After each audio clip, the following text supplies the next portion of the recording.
As a Christian working woman, you have many roles, from your responsibility with family and friends to community and work. How do you connect all that you do with all that you are and still have your faith shine through? It's a challenge, but you are up to it. The She Works for Him podcast is the gathering place to empower Christian working women to live out their calling at work by connecting them to God, resources, and each other through powerful faith stories from other working sisters in Christ. Welcome to She Works for Him. You've tuned in to She Works for Him, where we connect Christian working women to God, resources, and one another. And we are your hosts, Martha Brangenberg and Nadia Dixon. You can find us online at sheworksforhim.com.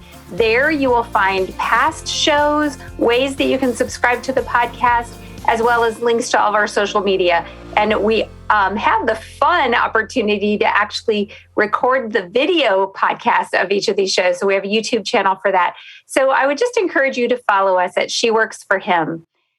Take it away, Nadia. Thank you, Martha. Well, today we have a real exciting story from our guest. But first, I just want to bring up the fact that it's really easy for us as working Christian women to feel that we may not be able to make an impact outside of our workspaces and maybe outside of our homes. And we have so much on our plate. We feel like maybe because we're not in the top levels of leadership, we can't increase, the health of our communities and the flourishing of our cities in a measurable way. Especially when the needs are so daunting. Sometimes we feel our contribution is insignificant, that we're unable to create any impact. Well, back in 2012, Pray Modesto was launched by a group of Christians who wanted to see change in their city. Historically, the crime rate in Modesto, California had been significantly higher than the U.S. national average. Our guest today, Cindy Marks, with others, brought together Christian churches, ministries, and organizations that had been meeting together, and they got together and started praying. They assigned prayer for each entity for 1 week, and the proof is in the statistics that there was impact made. She has a passion to bring together government leaders, city leaders, and has a vision to see God heal relationships and be glorified in every sphere of influence. And today, she's going to share with us how we truly can make a difference in our schools when we just step up and step out in faith. Welcome, Cindy Marks. Thank you. It's great to be here with you. It's so wonderful to have you here today, Cindy. And before we get into a lot of that story that I just referred to, I want you to share with our listeners why you became a follower of Jesus. Well, when I was 16, I realized there had to be more to this going to church and following God than I had experienced. And through a story about Johnny Erickson Tata, I surrendered my life to the Lord and said, I'll go where you send me. I'll do what you say. And so that's when it started. I started a journey that has never stopped being exciting. Wow, well, that's the truth. And talking about exciting work, I think you've always had, we talked about this earlier, there's been a thread of activism in your life.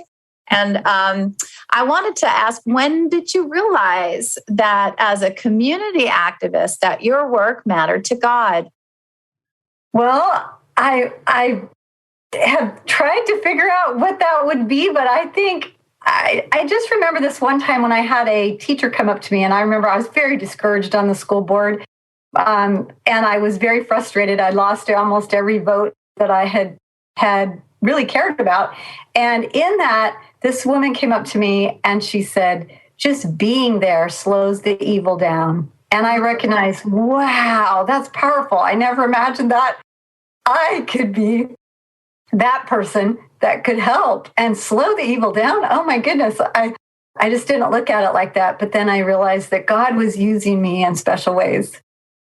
And what were some of those special ways that God's really been using you, especially as you live out your faith in your work? I think it's just being able to have a testimony that encourages others to see him change the crime rate in Modesto due to prayer, to challenge me to go out and step into places I never imagined and have influence where I, as a mom, when I started all this journey, who would have have thought I'd know the mayors. All the mayors of Modesto, since I got elected, have a relationship with them to be able to spend time with different ones and get to know them in a personal way, and not just that's that person, but to get to know them and to call them on the phone if there's a problem. I want to see if we can do something about it together. So let's dig into that a little bit more, because you kind of, Nadia talked about it a little in her intro, and then you said something about, deciding to pray and how that reduced the crime rate in your community. And that is faith at work at its whole, so talk about that for a minute. How did that idea even come to be? So I remember back in 2009, God had impressed on my heart, and I was in a Pinnacle group with a bunch of other women that were leaders. And I told them that in my quiet time, God was showing me I needed to go talk to the mayor of Modesto and set up a time to pray and to invite the elected officials to come together and pray for our city through the book of, it was 2 Chronicles 29. And when I read through that, Israel was in such a terrible state. And my city was basically under this, I looked at it as a curse. We were known for terrible crimes in our city. And I was like, God, what's happened to us? And why are we in this terrible place that we're in? And as I was reading my Bible, he led me to that passage in 2 Chronicles 29. And so I looked at, what did Hezekiah do? So first he sought God, cleaned out the temple, got the leaders together, got the officials together. They prayed, they worshiped God. They brought the city together, the whole part of Jerusalem together to worship God and confess their sins. And God healed them. And I said, wow, this is what I want to see him do in Modesto. So I told the ladies that, and then I promptly didn't want to do it because it was scary. I didn't know the mayor very well. He was kind of new. I was afraid to go talk to him, but I made the phone call. And the day I made that phone call, I still remember that was the day that a huge amount of warfare started. But I went and met with him. When I sat down in his office and I told him that I was concerned about our city, and here's why, and this is what I want to do about it, is come together and pray together. He said, you will not believe this, but 2 pastors just sat where you're sitting and told me the same story you're telling me just before you came in. So I feel like Esther, I'm coming before the king. He's preparing the king. Is the king going to hold out his scepter and say yes? And yes, the mayor said, yes, I will do. The city will meet in, and I asked him, this is what God showed me, meet in the city council chambers, in the front of the chambers. He just gave me a picture of that. So he said, okay, he was a little nervous about it. But we went ahead and I said, I'll put together a list of all the elected officials in Modesto. So I didn't know how many that was going to be, but it turns out it was 40 elected officials because our city has so many school boards that feed into each other, and then our city council members. And so I put that list together, invited all the elected officials, and I had called a person named Ben Jennings, who, he's very famous with CRU, and he was a prayer warrior. And I said, Ben, how do I do this? What do I do? And he said, I think you should just set out sometime, put together cards of verses. So I sat down and typed up a whole bunch of verses, sat down with these people so that I'd be prepared. I didn't know who would come. I didn't know their faith. I didn't know how we would pray together, because who knows what that could be. And so I set out topics to pray on. And I set 4 topics: city, safety, schools, and churches. And then started with the Lord's Prayer. We closed with 2 Chronicles 7:14. And I gave them verses. If they had never prayed out loud before, they could use those. And 14 elected officials came to our meeting. And so we did that. But the amazing thing was, in 6 months of praying, we only prayed once a month. In 6 months, our gang crime dropped 49%. We were known for the #1 car theft capital of the United States, and we were knocked off that list. And we were known for the methamphetamine capital of the United States, and we're knocked off that list. So I said, wow, look what God could do in 6 months of prayer. What could he do if we prayed regularly? So in 2012, we started a prayer ministry that prayed every week with ministry leaders. And so every day our city is prayed for. That is so amazing. And when we come back, we're going to hear more from Cindy Marks about how God has been using her in her work and what that work looks like. We'll be right back with She Works for Him. Did you know that God has a calling on your life? It's true. He's called you to bring Jesus to the world. For some, that may look like a pulpit or a foreign mission field, but for most of us, it looks like a construction site, a cubicle, a hospital, or a classroom. Wherever it is that you work, live, volunteer, and invest, that is your mission field. To learn more about integrating your faith into your work and retirement, check out our books, I Work for Him, She Works for Him, and I Retire for Him by going to iworkforhim.com/bookstore. Welcome back to She Works for Him with Martha Brangenberg and Nadia Dixon. We are here today with Cindy Marks, and Cindy lives in California, and God has just been really taking her through a journey in her life, and really from what we just were talking about, where God led you, Cindy, to this time of praying for your community, the prayer room, to then the boardroom. Tell us what inspired you to run then for the Modesto School Board. Well, I remember just going to, I was ministering to Cambodian refugees at the time. We had a large number of refugees came and moved to Modesto. And I was speaking in high schools on abortion, adoption, and fetal development for an adoption agency called Bethany Christian Services. And I had a teacher and a secretary come up to me and say, "You should run for school board." And I was like, I didn't even know what a school board did at the time. I said, I don't even know what they do.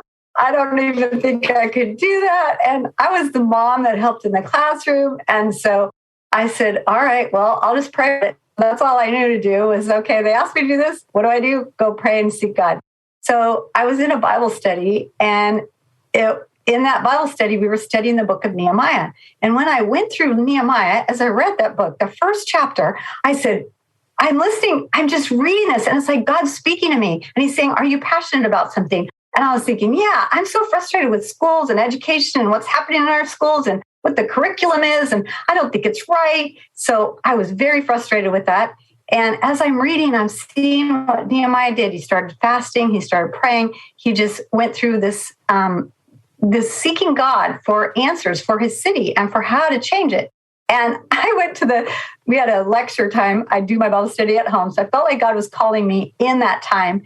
And then I thought, well, I'm not really sure. So then I went to the lecture, and the woman gets up to speak in front of about 400 women. And she says, God may be calling you to run for school board. I was like, wait, was she listening to God when I was sitting in my room reading my Bible, studying? It was like God was just saying everything. And so in that time, while I was listening to her, it was like God said, in my heart, I want you to take really good notes. This is going to be your manual to run for school board.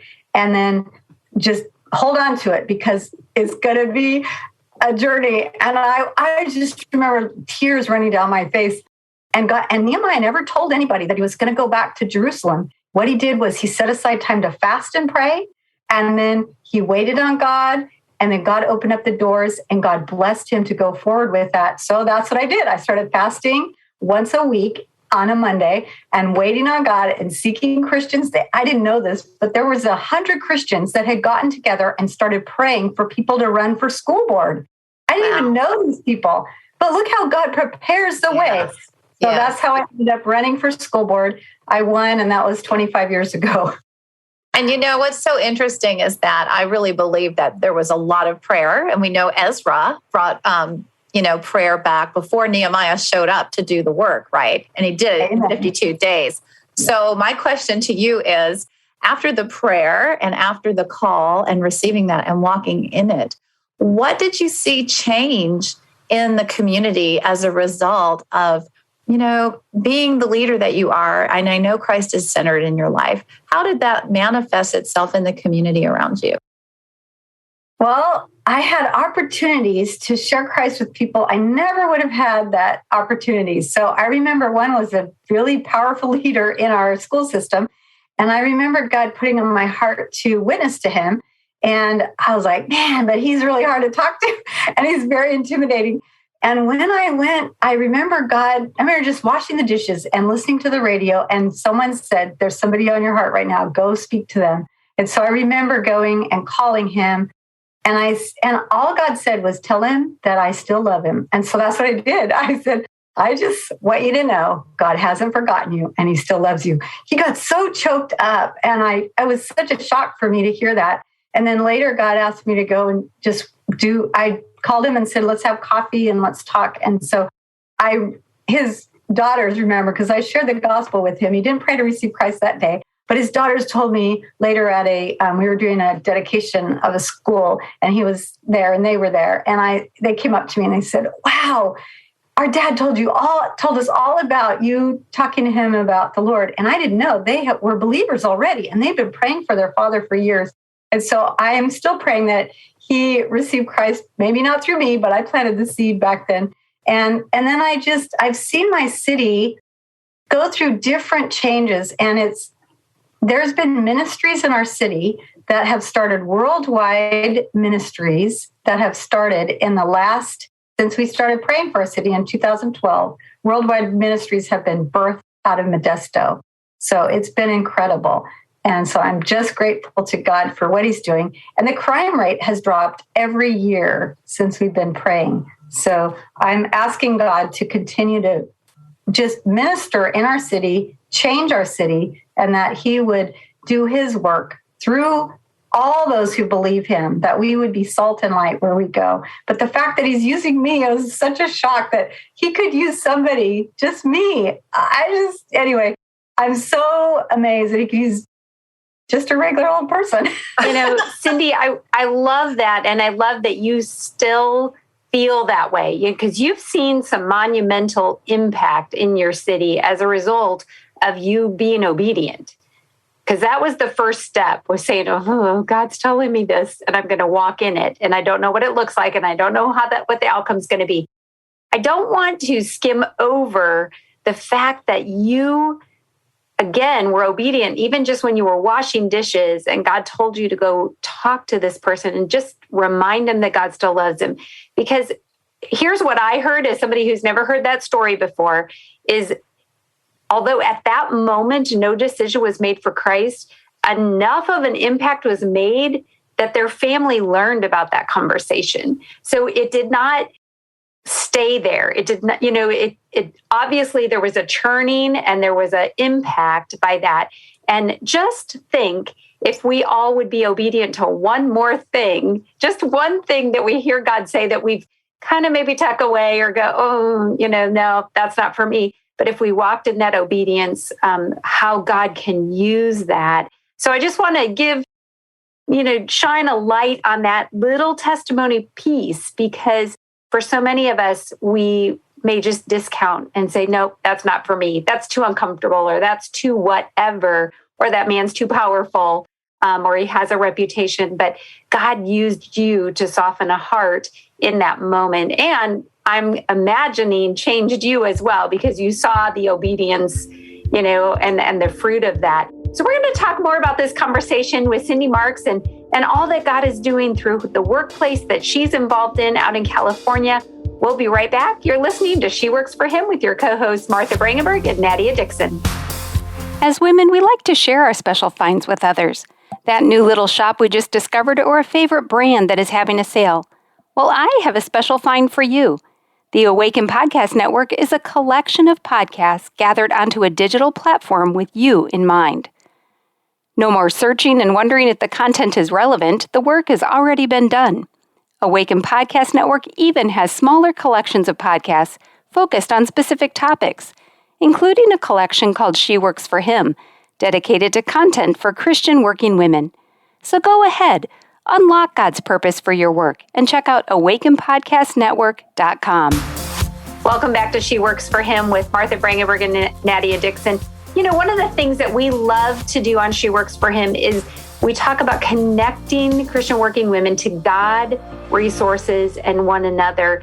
And this conversation just gets me excited in all of those areas, because we're getting connected to one another, to hearing Cindy's story, hearing how God has used her in her workplace. And Cindy, your obedience, I think, draws all of us closer to the Lord, because it challenges us in that space. So thank you so much for sharing the story that you just were sharing in the last segment. And Cindy, you really are encouraging and you give us hope. What encouragement would you give Christian women out there who may have considered or feel apprehensive about impacting their community or even running for political office? Well, I'm an example of if God could use me, who didn't even know what a school board was, he can use anybody. I didn't know what what the job would be and what the position would be. And not recognizing that didn't matter to God. All it was to have a willing heart and to just trust him and step out. And I think anybody can do that. And when our faith is in God, he can move mountains. He can move people. He can do anything. And trusting him to say, here I am, send me, just here I am, do this, Lord. And waiting on him, I never imagined how much my faith would grow. And then to see him actually do. So someone told me to keep the statistic of the city and just watch those. So each year we have about 350 people come together, including the mayor, the district attorney, city council members, board of supervisors, lots of people and pastors and church members, just to celebrate what has God done. And God shows me each time, here's the things I want you to share at this breakfast. And just to say, God, we give you glory, to think that here I was, this mom that was, mentoring these little girls on the west side in refugee girls and just going into the schools, doing this thing and helping. And then God says, now I want you to do something different outside your comfort zone, outside my wheel of what I thought I could do, and trust him to do it. And he did phenomenal things. I can't believe I've been here. I won 6 elections, and just being in it is like, wow, I never imagined that would happen. And I think anybody, if he could use me, he could use anybody. So let's drill into that just a little bit more and talk to the listeners right now that might be contemplating what would be one thing that you could say to them that was an incredible encouragement, but what could you say to them to take that next step of faith? Seek God. Just spend time alone with him, praying, seeking him, asking him for that direction. What is it that you have a passion for? What is it that God has uniquely put inside of you that makes you different than anybody else, makes you have all those components of your personality and just your background, your experiences, your knowledge? God puts all that together, and he has already prepared you for this next step. And then just say, God, here I am. What do you want? That's so amazing. That's so amazing. I was thinking about the fact that, Cindy, you were the answer to 100 people's prayer that came together. And those are just the ones that were gathering together. I am sure there were others that were praying for someone to fill that role as well. And our listeners, you may be that answer to a prayer in your community. So think about it that way. So Cindy, one last thing. Do you have a life verse or a verse for this season that has really been speaking to you that you would like to share and impart on all of us? Yes, the verse that's really been powerful for me has been Joshua 1:9. Be strong and of good courage. Be not afraid, for the Lord your God is with you wherever you go. And that just makes me recognize I'm never alone. I'm never, ever alone. And that's what God wants. And I, just being able to hold on to that, hold on to his word, hold on to him is the most wonderful thing in the whole wide world. Very good. So good. Cindy Marks, thank you so much for being our guest on She Works for Him today. And to all of our listeners, you've been listening to She Works for Him with your hosts, Martha Brangenberg and Nadia Dixon. We're Christian working women helping other Christian working women to live out their calling at work as she works for Him. As Christian women, we have many roles. From daughter, sister, friend, wife, and mother to analyst, accountant, executive, or educator. Is it possible to balance our roles at work and home in a way that honors God? The answer is yes, and our new book, She Works for Him, will help show you how. Written to celebrate, encourage, and equip women in the workforce, She Works for Him discusses the diverse experiences of today's Christian working woman. Pick up a copy by going to iworkforhim.com/bookstore. You've been listening to the She Works for Him podcast with your hosts, Catherine Gates, Nadia Dixon, and Martha Brangenberg. Please like us on Facebook and subscribe on YouTube under She Works for Him. And to access any of the resources we mentioned on today's show, see the show notes at sheworksforhim.com. That's sheworks4him.com. This podcast was created to empower you to live out your calling at work so the world knows she works for him.